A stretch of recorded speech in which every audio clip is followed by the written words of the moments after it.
Diqqat aholiga tezkor xabar. 2027-yildan boshlab O'zbekistonda pensiya va g'aznachilik sohasida muhim o'zgarishlar amalga oshiriladi. Bugungi videoda shu haqida batafsil gaplashamiz. Assalomu alaykum aziz tomoshabinlar, kanalimizga xush kelibsiz. Eng so'nggi va rasmiy xabarlardan faqatgina birinchilardan bo'lib xabardor bo'lishni istasangiz, ushbu videorolik ostidagi like tugmachasini bosib kanalimizga obuna bo'ling. Diqqat qiling. Prezident farmoniga muvofiq 2027-yil 1-yanvardan e'tiboran pensiya jamg'armasining tuman va shahar bo'limlari hamda g'aznachilik xizmati qo'mitasining hududiy bo'linmalari faoliyati tugatiladi.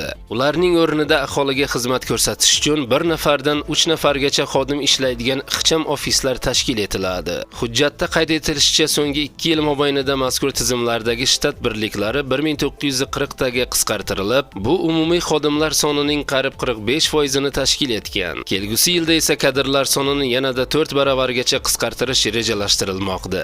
Shu bilan birga 2026-yil 1-iyuldan mamlakat bo'ylab raqamli g'azna axborot tizimi ishga tushiriladi.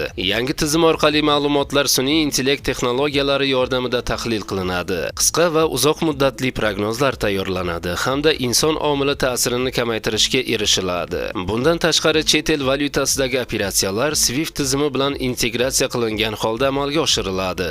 Davlat xaridlari va moliyaviy operatsiyalarda yuzaga kelishi mumkin bo'lgan xavflar esa E-risk dasturi orqali avtomatik tarzda aniqlanib, tegishli ogohlantirishlar yuboriladi. Pensiya tizimida ham raqamli xizmatlar kengaytiriladi. 2026-yil 1-dekabrdan boshlab Mening pensiyam onlayn xizmati foydalanishga topshiriladi. Ushbu xizmat orqali fuqarolar o'zlarining ish staji va ish haqqi haqidagi elektron ma'lumotlar asosida kelajakdagi pensiya miqdorini oldindan hisoblab ko'rish imkoniyatiga ega bo'ladilar. Shuningdek, barcha pensiya xizmatlari bosqichma-bosqich proaktiv, elektron va interaktiv formatlarga o'tkazilishi belgilangan, deyiladi xabarda. Aziz tomoshabinlar, kanalimiz yanada tezroq rivojlanishi uchun iltimos bor yo'g'i video ostidagi like tugmachasini bosib kanalimizga obuna bo'ling va bizni kuzatishda davom eting.